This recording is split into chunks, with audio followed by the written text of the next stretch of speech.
Good morning to all God's children. Again, we thank God for you to tuned in as we get ready for our Sunday school lesson this morning, as we continue to study God's word this morning. Thank you for those who are joining in on YouTube and on Facebook this morning as we look at the Sunday school lesson, as we reflect on the Sunday school lesson this morning as we continue to study from the book of Genesis, chapter number from 37, as we look at the life of Joseph, as we talk about love, the struggles with love. And this week topic is talking about love versus bitterness. Love versus bitterness. And we'll be looking at our printed passage in verse number 25 through 33, verse 37 through 40, and verses 50 through 52. And that's what we'll be looking for in our lesson today as we continue to study God's holy word.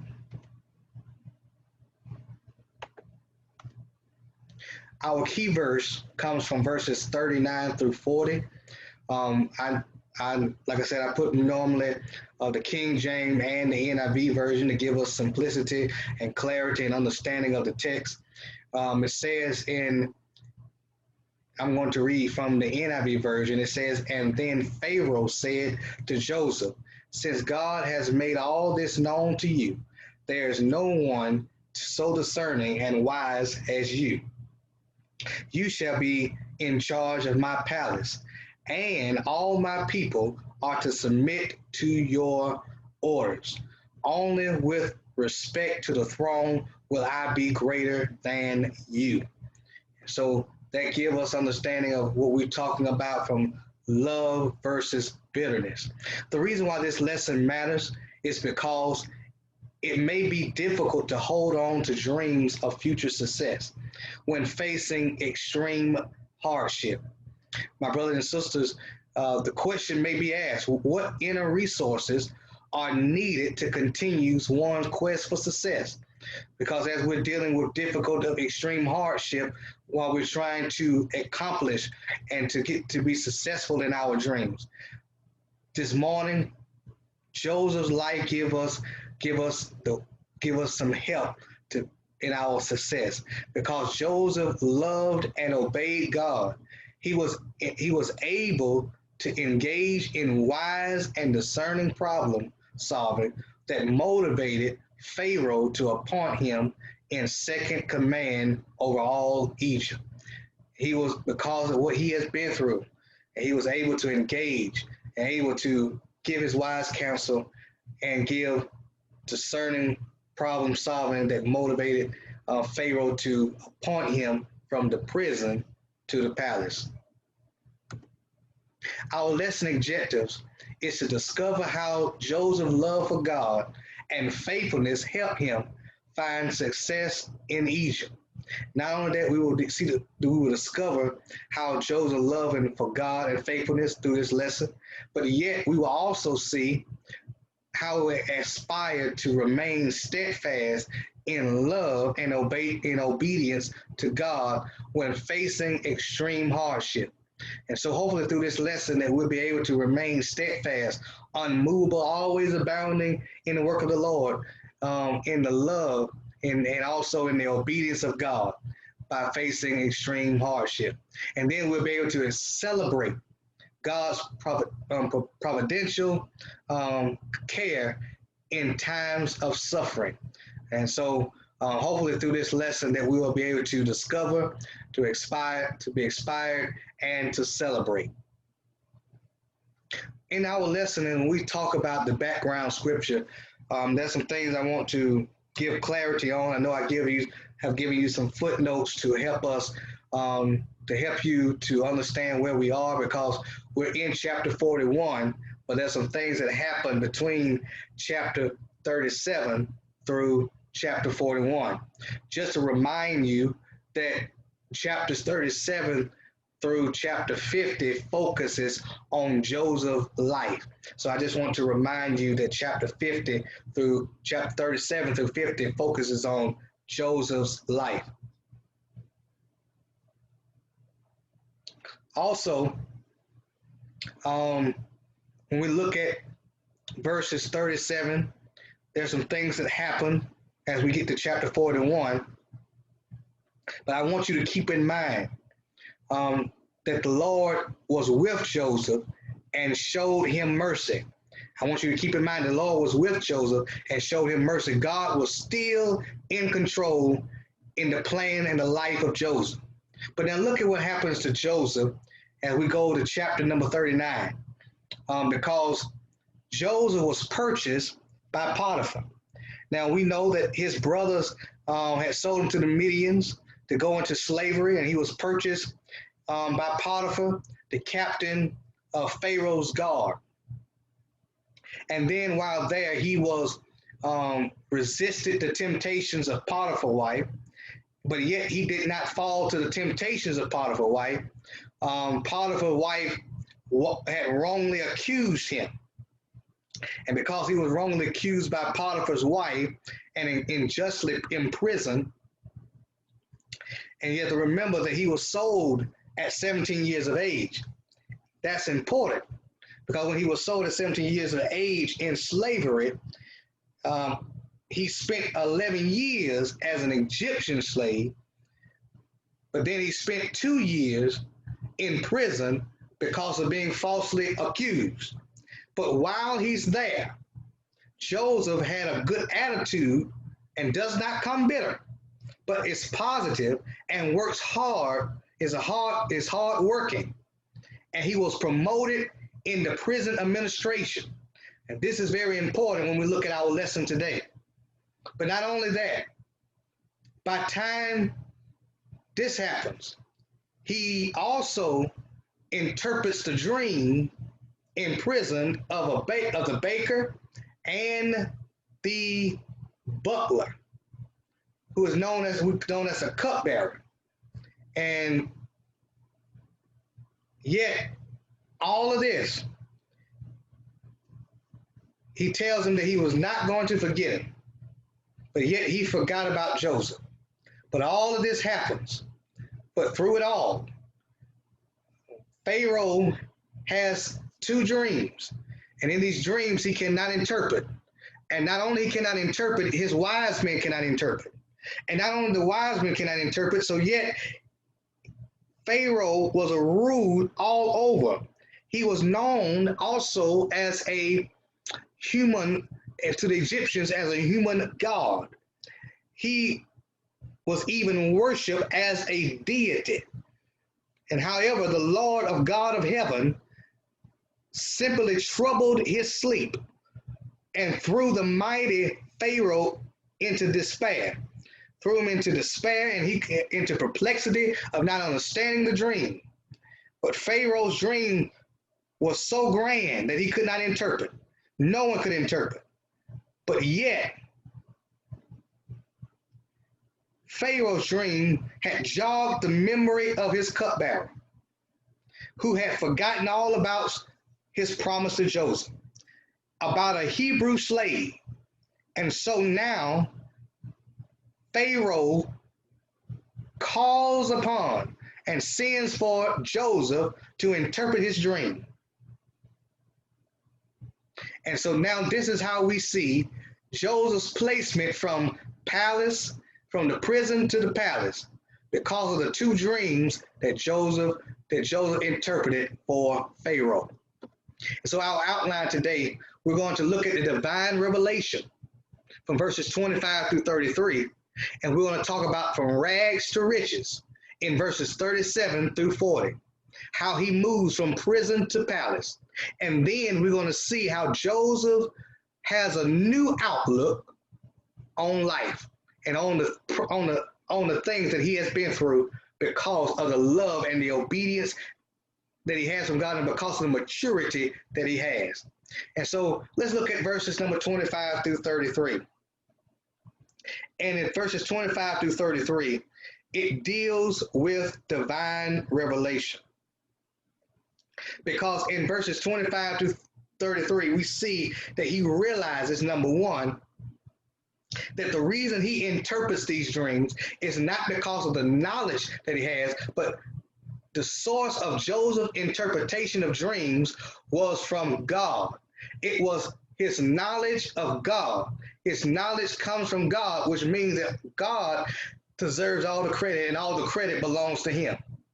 And so we're going to see that in verses 25 through 33. And also in not only we see that, but then we see that God gave Joseph the power and the wisdom to give sound advice to Pharaoh in verse 33. So let's look at these verses this morning. He says it from the NIV version. He says, Then Joseph said unto Pharaoh, the dream of Pharaoh are one and the same. God has revealed to Pharaoh what he is about to do.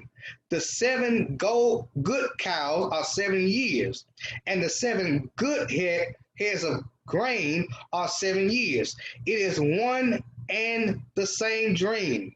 The 7 lean ugly cows that came up afterward are 7 years, and so are the 7 worthless heads of grain scorched by the east wind. They are 7 years of famine. It is just as I said to Pharaoh. God has shown Pharaoh what he is about to do. 7 years of great abundance are coming throughout the land of Egypt, but 7 years of famine will follow them.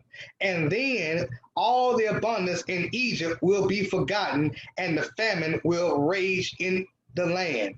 The abundance in the land will not be remembered because of the famine that follows it will be severe.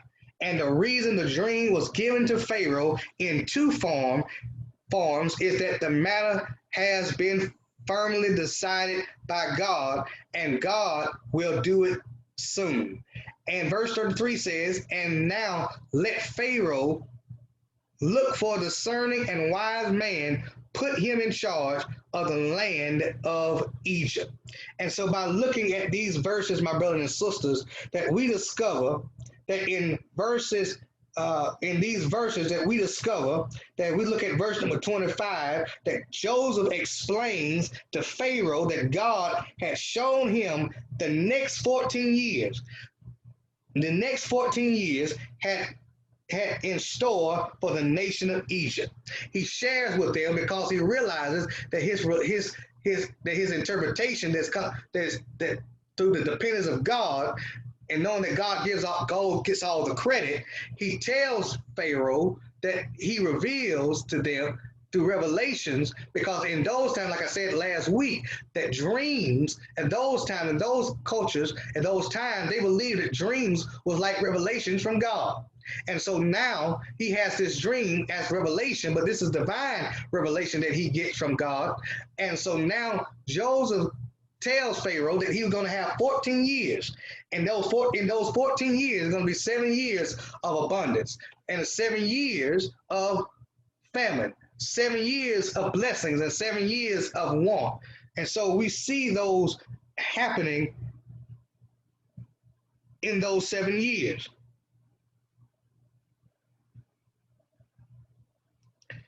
And by having this interpretation, God gave Joseph the power and the wisdom to give sound advice to Pharaoh.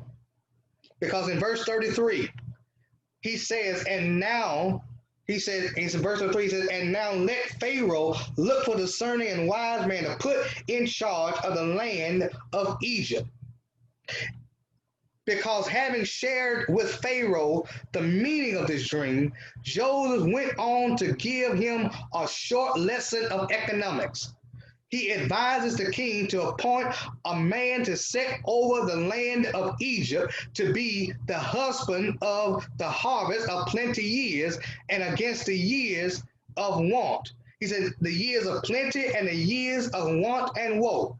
So the advice that Joseph gave Pharaoh was based on hard-won experience and skills he developed while working in Potiphar's house, because he was there to manage the house as well.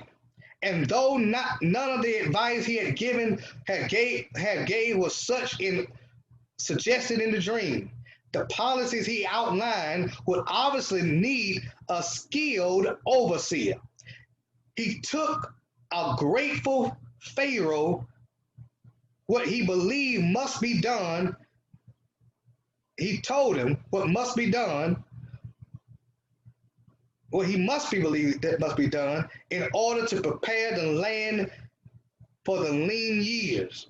He told Pharaoh that it would be necessary to appoint a wise and discerning man. Pharaoh was pleased not only with the interpretation, but with the man for God who clearly active in him. And so what we see here, Joseph was selected for this position. And how do we know that? But he gives him the advice. God allowed him through the power and the wisdom that he had already experienced, because we have to remember that he was in Potiphar's house and he was a slave, but yet he was there to run the house, but yet he took that opportunity. Those skills now come in perspective. And because he gives this advice, we see how he moves from rags to riches, from the prison to the palace.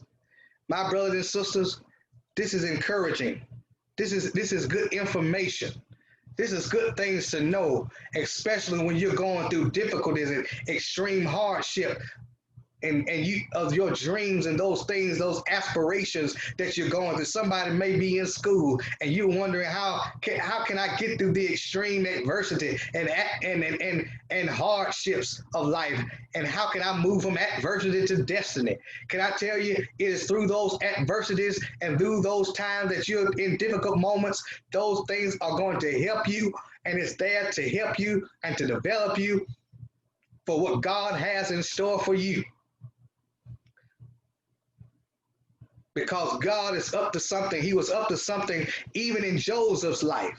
Joseph was 17 years old when he had the dream that he would reign and he would be over his own family. And they would have to bow down to him. But yet he had to go through 11 years of Egyptian slavery and imprisonment. And after that, and while he's in prison, he moves and promotes, but now he has a dream, given a dream from the butler and from the cupbearer, the butler and the cupbearer and the baker.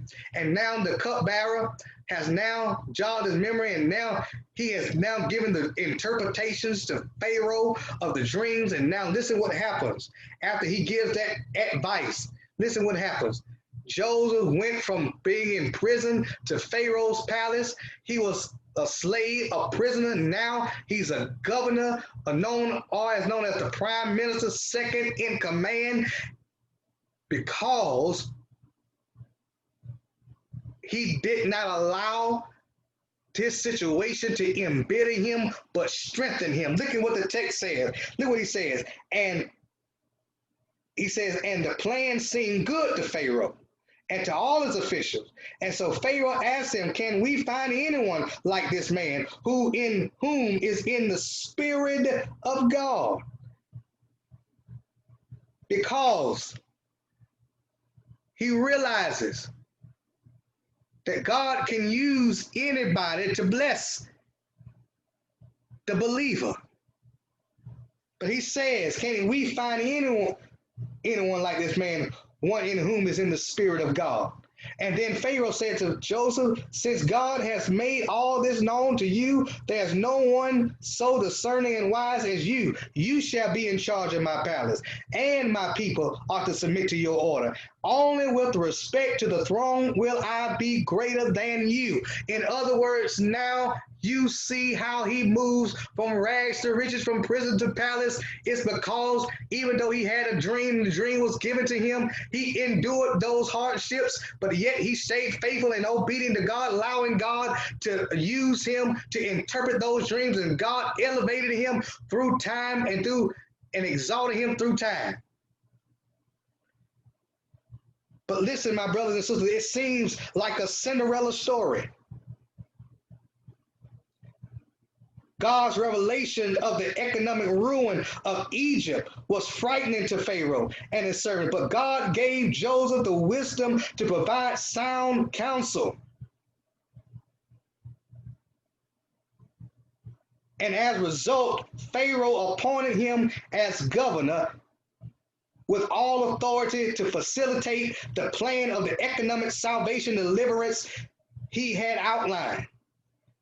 The spiritual application in this is that Joseph's appointment, the spiritual application is first that Pharaoh acknowledged Joseph, God, as the source of his wise counsel. In other words, even though he wasn't godly himself, he acknowledges that God is going to be his source. He's going to give him the advice that he needs. Pharaoh acknowledged that Joseph God as the source of his wise counsel, indicating that God's power to use unbelievers to bless his children. Secondly, through spiritual application, we see that the faithfulness in what may appear to be small things can lead to greater responsibilities in God's kingdom work. Something so small as interpreting a dream led him to a greater responsibility. But because he allowed God and remained faithful to God and loved God and allowed God to use him, God took that was small and allowed him to have a greater responsibility. That's why I say if you just be small long enough, God will make you bigger soon enough. And my brothers and sisters, that's what he did for Joseph. Joseph had no idea that allowing God to use him would lead him to elevation to the second highest position of authority.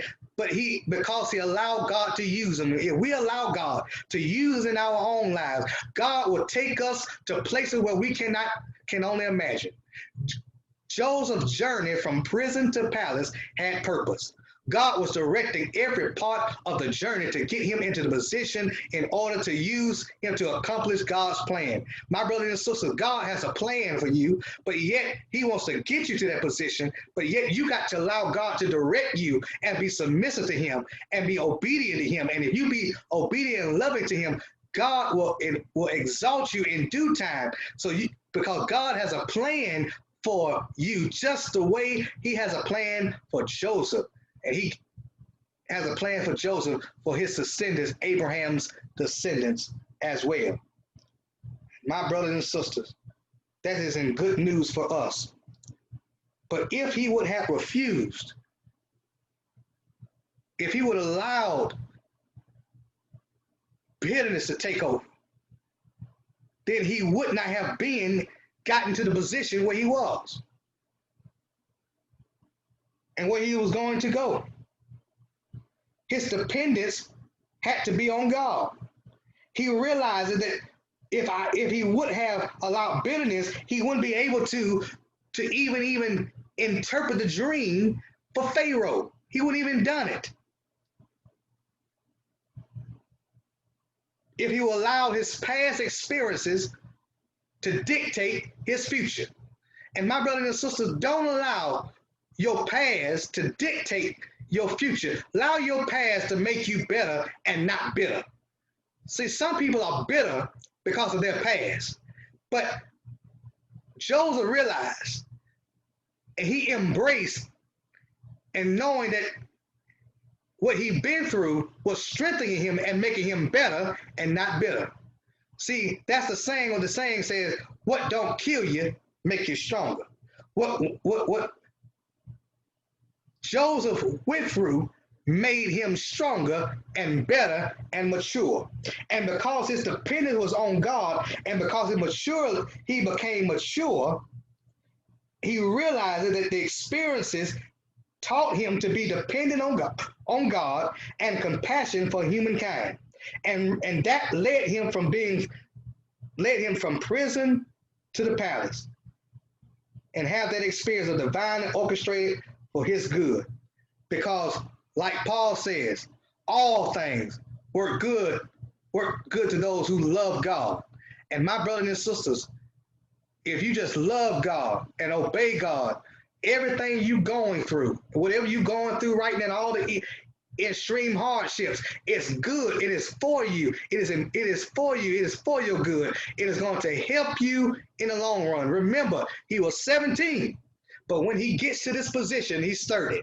So in the meantime, from 17 to 30, 11 years as slavery and 2 years in prison.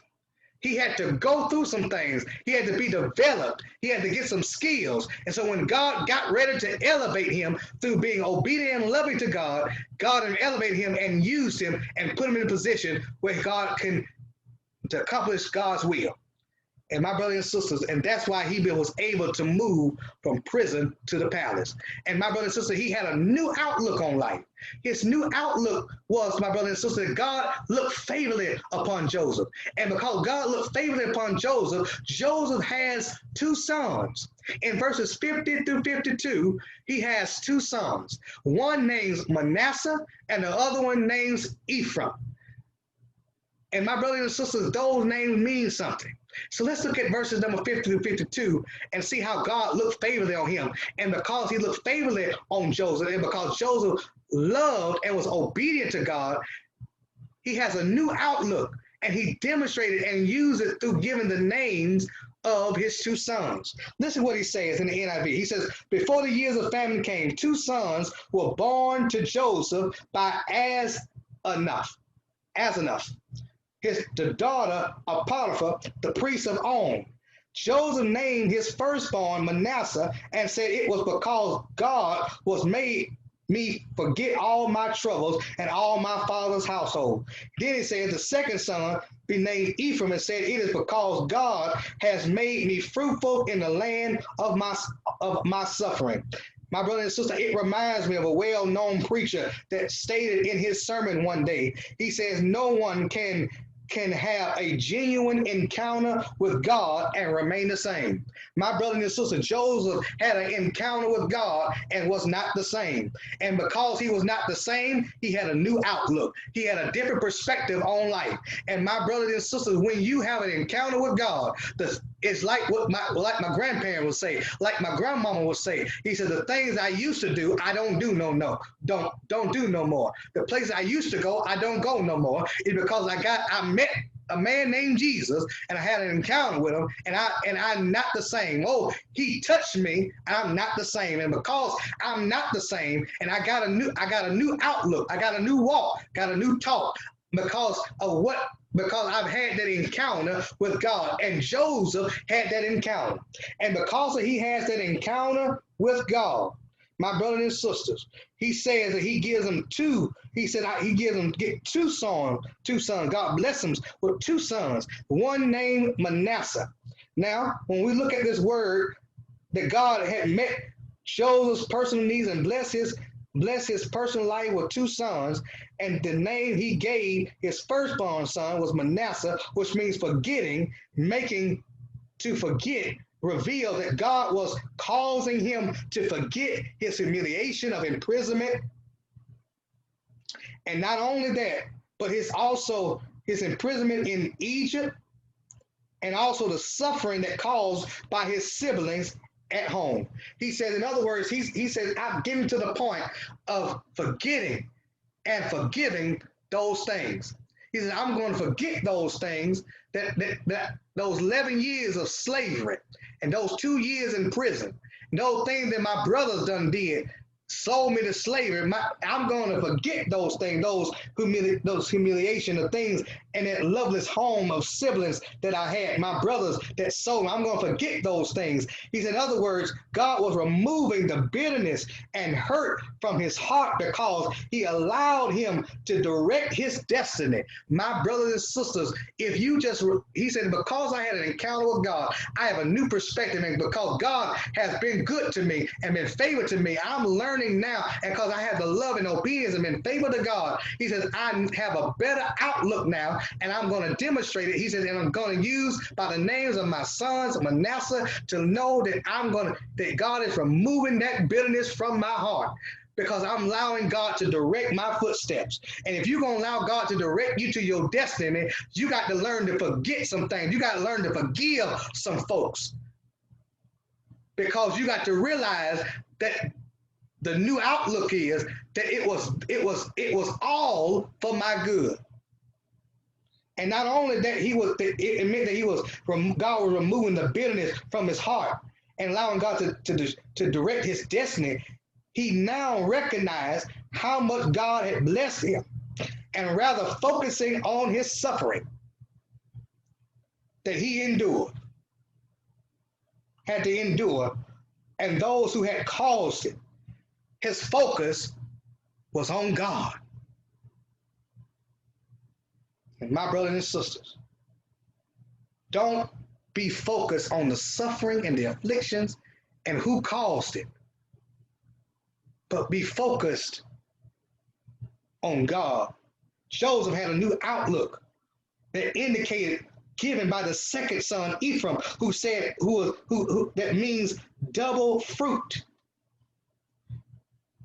He says, in other words, because God has made me fruitful in the land of my suffering. Joseph had matured to the point that he acknowledged God's care and love for him. In our own strength, we cannot overcome bitterness and display God's love toward those who have hurt us.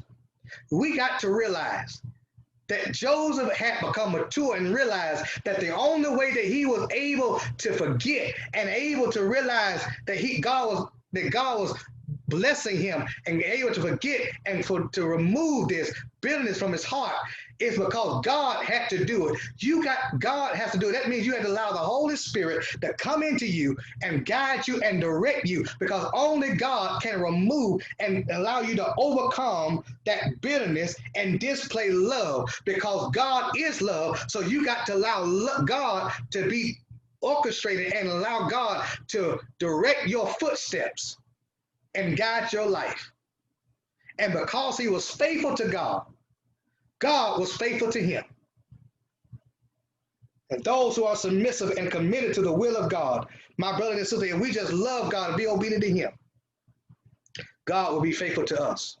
The same way he was faithful to Joseph. And Joseph had a new outlook because of the maturity after all he'd been through. He did not allow it to bitter him. He didn't allow the past to bitter him, but make him better. And realize that he take the lesson to learn that he just have to learn to depend on God. That's why Paul said, he said, you can't find confidence in the flesh, but you got to find confidence in God. Because my brothers and sisters, man will let you down, but you can find dependence in God. And because he found dependence in God, God was favorably upon Joseph. And he will move from prison to the palace, from rags to riches. And he has a new outlook because of the encounter that he has with God. And know that he's now mature to know that all things work together for the good of those who love God. And my brothers and sisters, when we submit to God's authority in our lives, in summary, God can bless us not only just through our brothers and sisters in Christ, but through unbelievers as well. And he can bless us so we can be a blessing to our own enemies. And it's good to know that God can change our negative situation, what seems bad, and not only he can change our negative situation, but God has the power to replace bitterness with love. He's the only one that can replace that bitterness with love. So if you are in bitterness, you ought to ask God this morning, Lord, remove that from my heart, because he's the only one that can replace bitterness with love. But those, my brothers and sisters, the challenge from this lesson is to us to know that love versus bitterness, when you have love, my brothers and sisters, and love wins, God can take you and use you. But the challenge is to us is to operate in love and forgiveness. And that's what he did. He loved and forget those things, those past, and not have bitterness and hatred. So the challenge for us is to know, is to love and forgive. Because if we be faithful to God, God will be faithful to you. And my brothers and sisters, I hope that you were blessed through this word to know love versus bitterness. If you just love, it's just amazing what God will do. So stay true into your fight. Stay true to your dreams. It may get hard. Extreme hardship may come. But remember, if you love God and be obedient to Him, God will be faithful to you. God bless you. May God rest and keep you until next time.